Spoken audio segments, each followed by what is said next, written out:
Hello, everyone, and welcome to another segment of Connect LE, a podcast brought to you by the City of Lake Elsinore and yours truly, Giovanni Rivera Huerta, and our guest, as always, our mayor, Brian Tisdale. Yes, I did remember your name this time.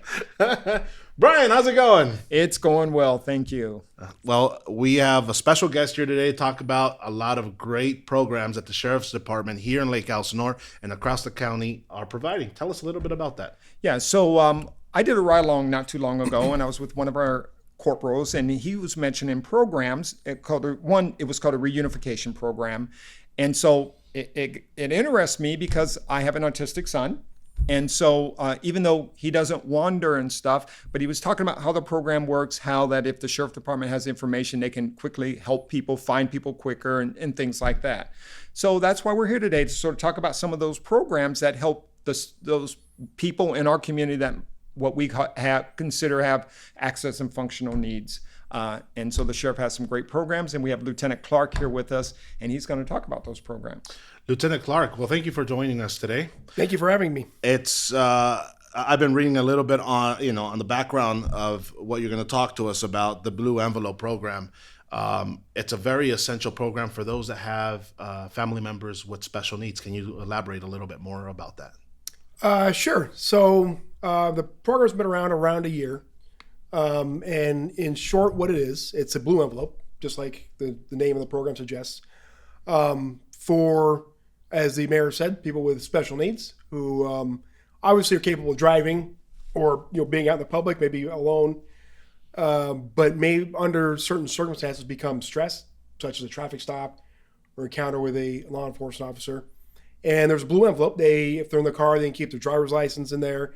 They can keep the registration for the vehicle in there. They can keep the insurance card in there. So it's all in one place.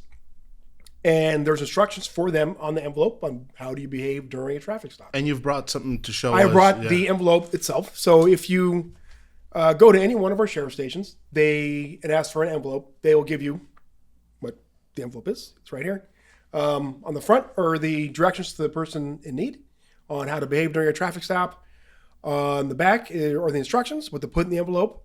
And there's also a place where they can put their name and maybe a caregiver's name if they are unable to communicate because of stress or whatever's going on. Then the law enforcement officer who stops them will have the information readily available to assist. Now, I would imagine there's some communication challenges when the individual gets distraught or maybe nervous, or it kind of starts activating whatever they're going through at that time. How important is this package for you to not only control the situation, or not control the situation, but to make this traffic stop maybe a little bit more reasonable for them? It will make it so the likelihood of being any sort of abrasive encounter with law enforcement is lessened, if not completely evaporated altogether. Because the deputy or police officer who stops this person is not going to know ahead of time what their situation is. So sometimes people with mental health issues or special needs, when under stress, may present similar to someone who's under the influence or who is just not being cooperative, or the deputy is maybe not going to know. However, if they hand them the envelope, they'll understand that they've taken some time in advance, that because of the special need, they're maybe having a little bit of difficulty communicating. What kind of training do the deputies go through, for this program and to approach someone with special needs? So in general, this program came out. There is a video that was put out for everybody in the department to watch, specifically rated to the Blue Envelope program. The purpose of the program, how to explain to people how the program works. Beyond that, one of the functions, the basic functions of a deputy sheriff, is to be a communicator. So that is at the core of what they do. To that end, they receive ongoing communication or ongoing training in communication, tactical communication, de-escalation techniques, as well as crisis intervention training. So your garden variety deputy sheriff has many, many hours of training on how to communicate with a range of people. How common is this becoming to see someone with special needs in a vehicle and law enforcement during a traffic stop or some sort of contact from law enforcement? Depends on the community you serve, right? In our community, I don't see it very often necessarily in Lake Elsinore, but it's not necessarily how many times. One time, right, makes it worth it. One time where a potentially abrasive encounter maybe is now smoothly, and the traffic stop or the police encounter can be dispositioned quickly and effectively without overly burdening or stressing out anyone involved. Residents, I know you explained where they can obtain this package, but this is not just Lake Elsinore. Tell us where they can receive this package, how they can know more about it, all the good There's stuff. information on the Riverside Sheriff's Department website, riversidesheriff.org. They can go to any sheriff station in the county and go to the lobby during normal business hours and ask for information on the Blue Envelope program. And they can get a blue envelope there.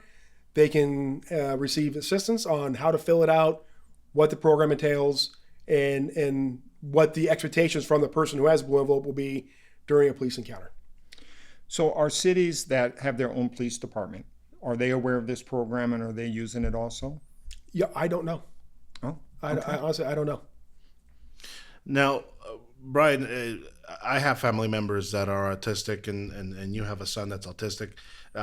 This is definitely beneficial, not only for you, but for the community that doesn't know about this. Yeah, well, again, I think there were two parts to sort of this. You have the blue envelope, but then there's also the reunification program, and I don't think that he's talked about that. We yet. have not talked about that Yeah, yet. and so that's the part that really got me. And so when I started looking at this and getting ready for this podcast, I saw the blue envelope program, and it was like, wow, we have something else, another tool that the sheriff uses to help the members of our community.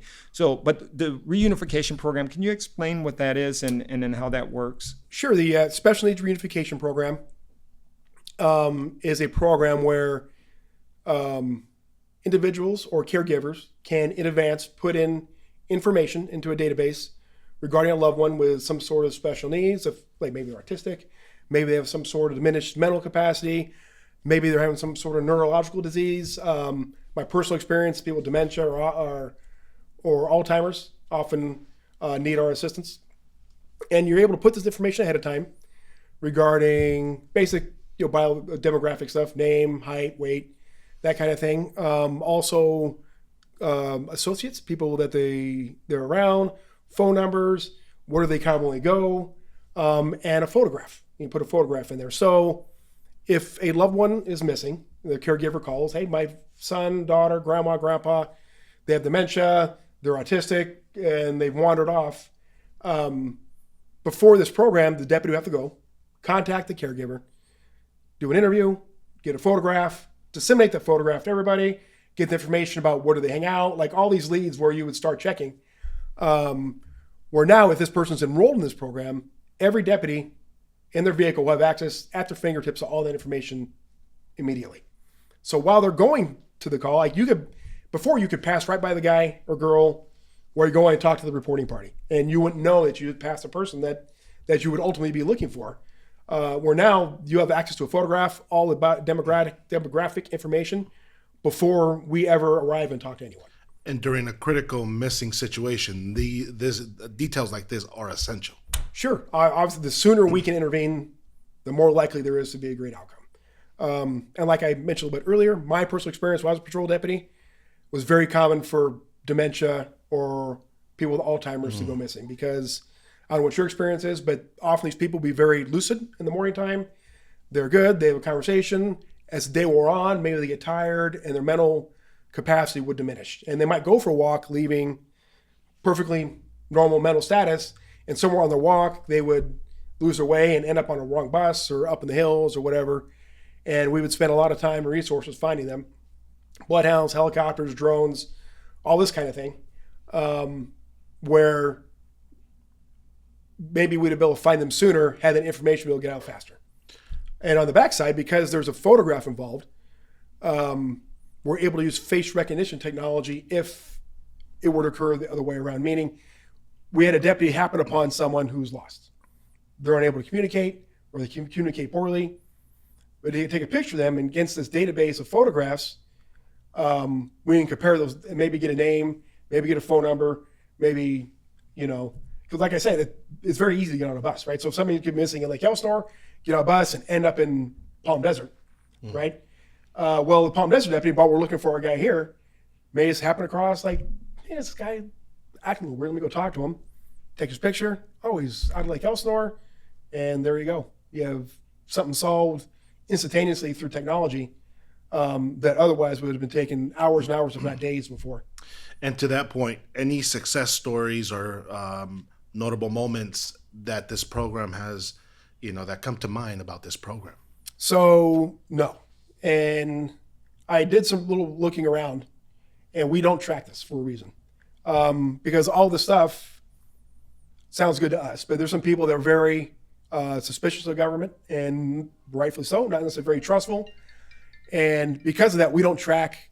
If you were to call for your son, or you to call for your son, we wouldn't track that, Mr. Huerta's son was lost and we found him wherever else. Oh, Chewy. You know what I mean? We all know Chewy's very Runaway Chewy. Yeah, Runaway Chewy. So all these programs are optional. The Special Needs Reunification Program is optional. Photographs optional. You can opt out of the face recognition part if you want. If you want to remove it at any time, we'll remove it whenever you want. The people's privacy is paramount. We don't want people felt to be putting on a list of disabled people or a list of special need people where later maybe there's some negative consequences because they're on this list. The sole purpose is to be able to help people to the best of our ability as fast as we can. Gotcha. Well, I was just going to say, some kids, like my son that I mentioned, he's nonverbal. So if he was wandering the streets, and he might tell you his name, but where would you go with Jordan? Because that's Right. about all he would tell you. And so again, I know there's some distrust and people don't like their information, but if you have people that are going to wander or have the potential to wander, I think this is good information that you can share. I mean, my goal here is to make sure the residents of Lake Elsinore are safe. And again, I love these two programs, the Blue Envelope, the Reunification Program that you have here. These are ways that we can keep our residents safe and have a positive outcome with law enforcement. Absolutely, sir. And I think it's important to note that this information, especially with the reunification program, is not kept in a criminal database. Okay. The pictures, the information's kept completely separate than all our criminal information or criminal database we kept. So the loved ones' information not to be commingled with a bunch of criminal information and criminal pictures and all that kind of stuff. I know we jumped from the Blue Envelope and then the reunification program, but sticking to what we've been talking about, you got some really cool, interesting stuff. Share with us what you have. You shared with us already, the envelope. What else do you guys provide in this package that is if you come to the Lake Elsinore Sheriff Station and you ask for a blue envelope, we'll give you a paper bag that has a blue envelope in it. It also has some other things inside, swag, for lack of a better term.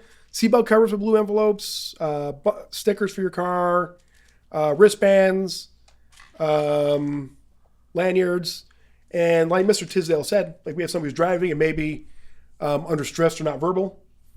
If the deputy who stops them sees this blue envelope information, they kind of know what path to follow to try to bring the traffic stop to a resolution. And what really comes to mind here, I'm going to just stretch here and grab this, but this is for the seatbelt, right? This is essential for a deputy when he's making a traffic stop and you see this across your chest, automatically he knows Right. there is a special needs individual in the Very in the possible, vehicle, for sure. right? And then, things like this, a sticker to put on the bumper, same scenario. Now, when it comes down to this program, do you get anybody that, you did mention the privacy aspect of it, but is there somebody that pushes back and just says, hey, you know what, I'll deal with it myself. I don't need the cops to intervene. It's really on them to come and ask for the blue envelope. Like I said, we train our deputies. Right. They're the ones out there making the contacts every day. It's not me. So the hope is, and they've been trained, if they're in their day-to-day context, and maybe it's not necessarily in a situation where the blue envelope would apply, but there's someone they're in contact with or a caregiver of someone that, you know what, I have a good program I'm going to suggest to you, and maybe they're having a family argument or whatever. When they're on the street or where there's a blue envelope program, they'll explain what the program is, but it's on them to come down and ask for it. And like we'll help them fill it out. And the reunification program, if you can go online and do all the information, if you can't figure it out or you're not computer savvy, you walk into any sheriff station and we'll have someone sit with you and walk you through. It's not a special database, but you go to the same place you would go to at home. But if you can't do it, we have people that will help you out and get you set up. Oh, wow.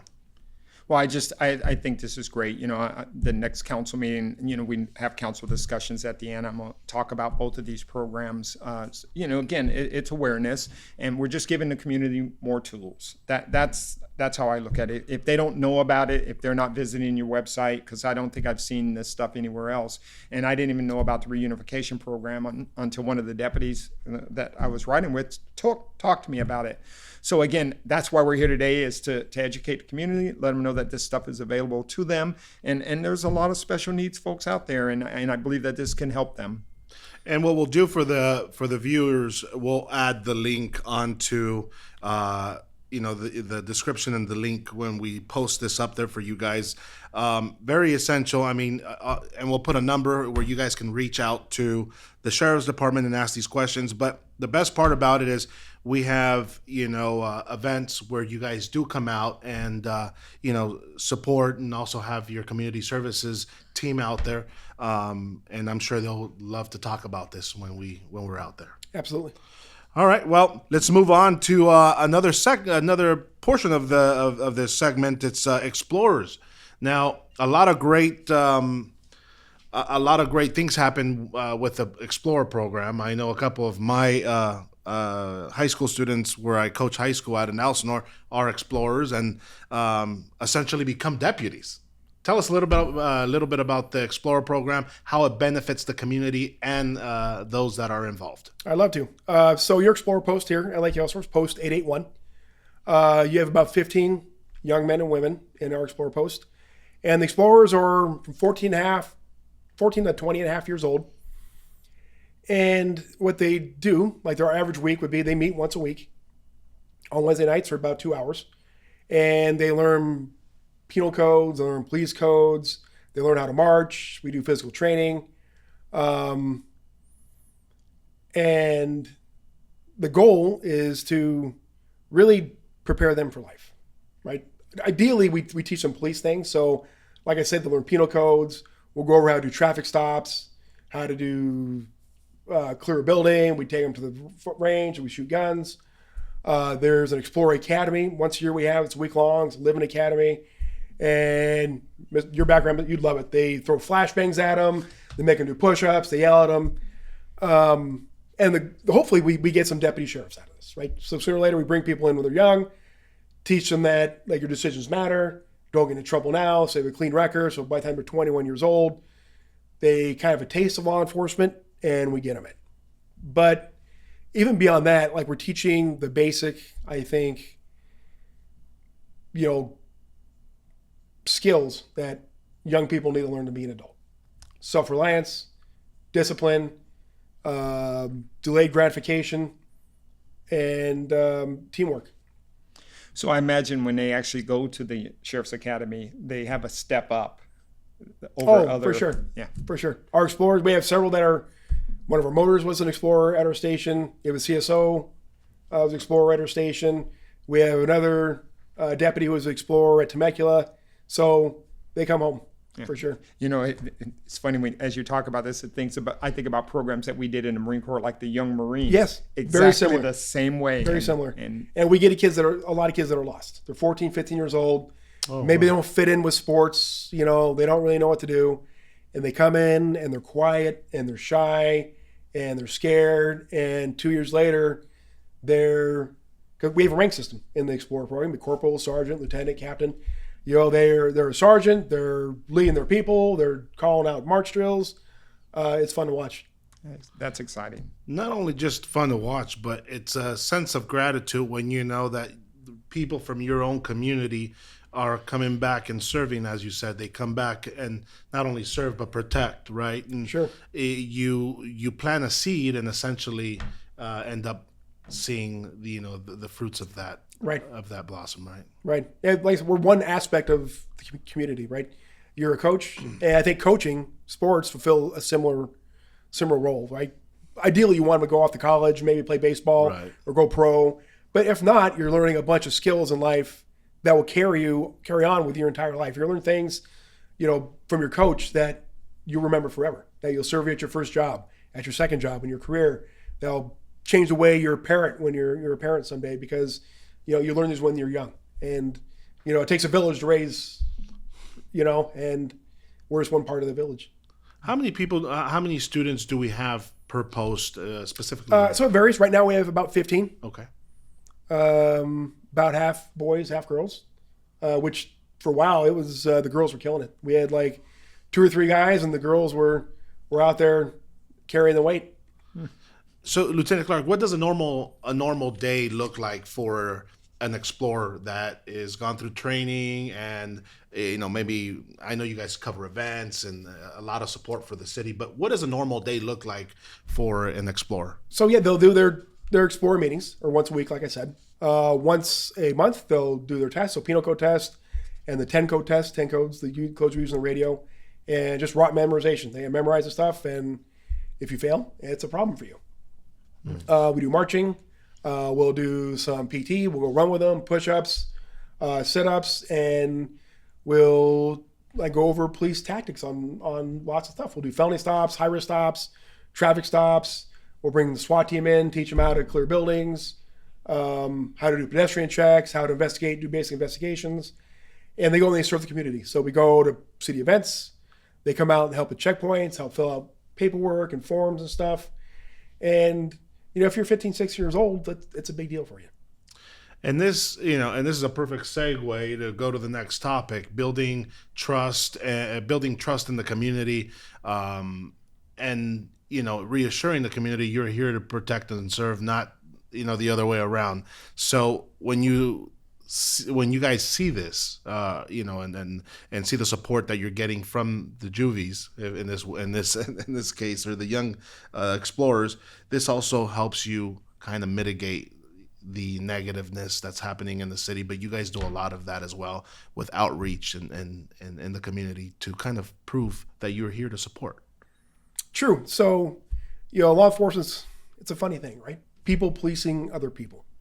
Law enforcement. So there's a dichotomy, a duality of our roles, right? The enforcer, right? We enforce the law, we take people to jail, we investigate crime.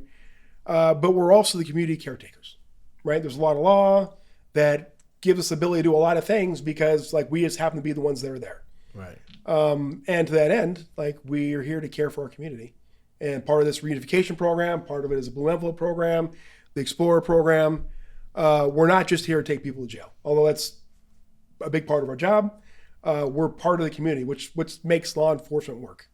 You can't have an opposing force come in and take over and just impose their will and call that policing. I want to say, I've done several ride-alongs, and, on one of the ride-alongs, I think you were social workers. You did wellness checks. There was a person that we went to his house, and he hadn't been seen in days. He probably would have died had you not gone. Helped a young lady that was in desperate need of housing, and she was pregnant. She helped there. And again, I think the public loses that all the time. Too much TV and not the reality. But you're out there, and you're the first person to come to a scene or to come to deal with just about everything in the community. And so you deal with a lot, and you have a lot of resources in which you can direct people. And again, it's unfortunate we have to arrest people, but if you break the law, you go to jail. That's how it works. But you do so much more. Right. And so, I'm glad that we're able to talk about it through, the reunification or the Blue Envelope or the Explorers, all these programs, all these things that are out there to make our communities better and safer.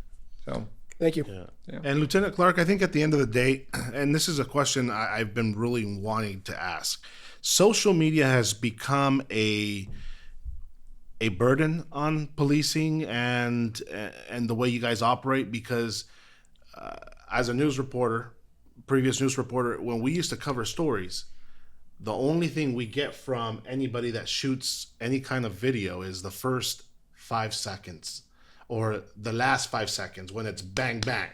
but never leads up to the actual what really happened. Has that complicated the way you guys do policing and how you approach a situation now? Social media, has that hindered your, the way you guys work as law enforcement? I don't think so. No. I think we've done an okay job. Law enforcement's traditionally very slow. We don't change quickly. But I think we've done a good job in adapting to the new environment. And by one way, we all have body-worn cameras now. Right. So they're recording, but so are we. Where at the beginning of this, it took us a while to figure it out. Like they would record, and like whoever did the recording had control over what parts of the recording were released, how they were released, and when, right? and when they're released. Yeah. So now, we also have recordings that record everything, and we are doing a better job. I'm sure you've seen the sheriff with his critical incident debriefs. 5 years ago, 10 years ago, that would have never happened, right? And the reason was we're the law enforcement. Our job is to be accurate. Right. We don't know until we know. And that may be a year from now. If it's an officer-involved shooting or deputy-involved shooting or a very a complicated critical incident. And by then it's too late. Right? Other people have had a year to run the narrative. And by the time we get around to releasing our stuff, the truth doesn't really matter anymore.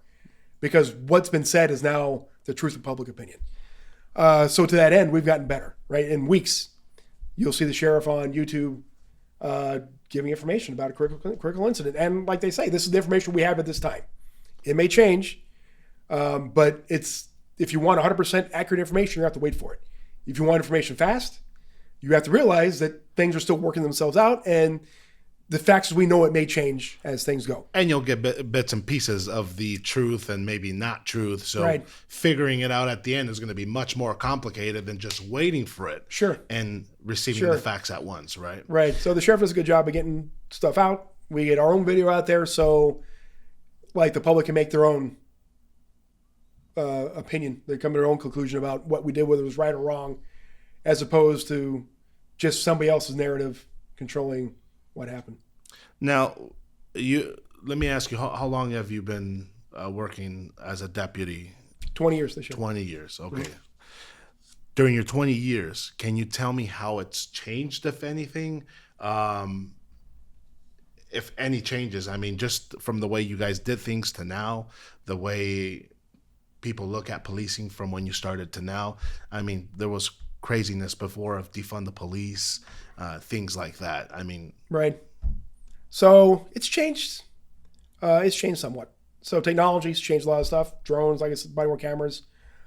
The whole defund the policing thing, and I don't work in every police department, in every station, in every county in the country. Right. But from my personal experience, the whole defund the police movement actually strengthened public support for us beyond what I had ever seen before that. Wow. 10 years before, 2012, 2013, there were some problems back east with some things some police incidents that were not portrayed well. I don't know what the actual context was, everything, but it caused some turbulence, right? Turbulence, right, nationwide. And there was a lot of hate towards law enforcement. But when the defund the police movement came, people became very supportive. And not necessarily the people you think, right? People are saying it's the affluent people that are being supportive. The first people that were stopping me while I was a deputy sheriff or as a corporal or sergeant working when defund the police started to become a movement were the people in the poorest communities we served. Oh, wow. Don't leave us. You can't leave us here with these savages. Don't do it. We need you. So it means a lot. So you've worked all over Riverside County. I have. So what makes Riverside County different? Because, again, you hear the horror stories. We hear LA, we hear different places and stuff. But we seem like we've got it together here in Riverside County. Yeah, I don't know what it makes. Why is it different? I don't know. But, we're always critical of ourselves. So I'm always critical of my department, of our station. We can do better. We can do better. But I see how things operate in other neighboring counties, some of those you mentioned. And I feel like we are way, way, way advanced of where they're at. We operate better. We work better with the communities. And I don't know. It's the culture, maybe, in Riverside County. Not necessarily just the law enforcement culture, but the culture of the communities we serve, that we have a relationship that mutually coexists and with minimum turmoil. Your motto. Right. What's your motto? My motto? No, service above self. Service above self. And so I really believe that the deputies, again, and I've been fortunate, I've worked with a lot of the deputies on my daytime job here in the city and stuff. Sure. I think they bought into that and they believe that and stuff. And when you go to your award ceremony, you hear the things that they did, the babies they saved, the people they went out of their way for, the rescues they made. Right. Service above self. Right. So. And the word hero, when it comes down to, I've heard many deputies, when I've covered deputies, police officers, but when you guys are called heroes, you guys don't ever accept that as... No, I think it's part of the personality that attracts us to law enforcement, right? Most of us, like I'm on a podcast right now. If I'd be perfectly honest with you, I'd much rather be behind the scenes. I'm not in the front kind of guy. I'd rather do the work behind the scenes, and like I don't really need credit for it. And I think a lot of my peers share the same feelings. Recognition is not comfortable for us. We'd rather just quietly do our job and go home. Yeah, but one of the things I've learned over the years, sometimes you have to tell your story. Yeah. You do. And if we don't tell our story, then someone else will tell it for us, Right. and it won't be the positive. No, that's exactly right. Somebody has to tell the story. And so I appreciate you being here. I think all this information that you talked about is on the Lake Elsinore website.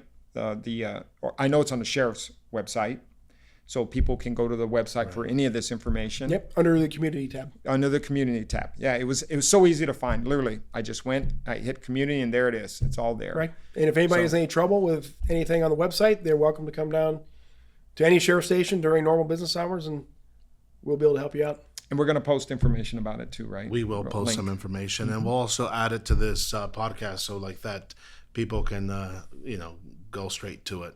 But there you go. Lieutenant Clark, I really appreciate this insight on the Blue Envelope program and the reunification program. That's something I really did not know about until after we started, looking into this. So thank you so much for that. And any closing remarks, Mayor? I'll let the lieutenant. I think this is a great opportunity to shine the light on the Lake Elsinore station and all the folks the hard work that they do every day. And I'll let the lieutenant close with that. So you guys are doing a great job. We're adding a motor. They're out there keeping the roadway safe. They're patrolling your lake in the summertime. Saved a bunch of people on the water so far this year. Your special forces teams are doing an outstanding job, taking a lot of drug dealers to jail, a lot of gangsters to jail. Your burglary suppression team is arresting organized